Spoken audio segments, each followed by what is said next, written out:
That's okay.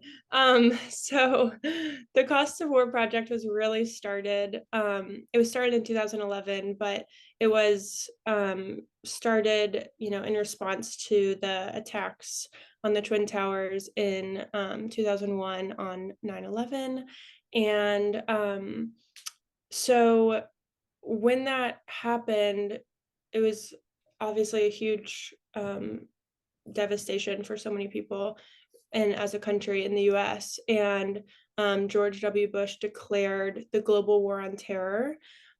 So the Costs of War project really looks at how that global war on terror, sometimes like GWAT, the ramifications of that globally and how the ramifications of the US military presence globally has affected the lives of everyone, not just our military, but people all around the world.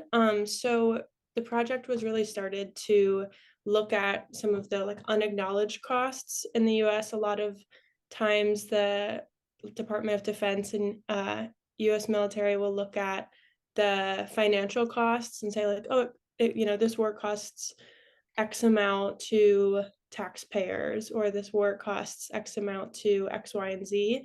But the like human, social, environmental, political costs are not as commonly acknowledged. So that is where the Cost of War project came in. And we really said, what has been the cause of these wars? What was the intention behind going to war?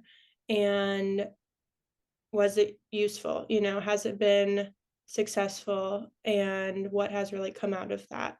And what does success mean when going to war? And so, yeah, I mean, that's kind of the basis of it. And since then, since 2011, there's been like so many kind of broad global geopolitical changes.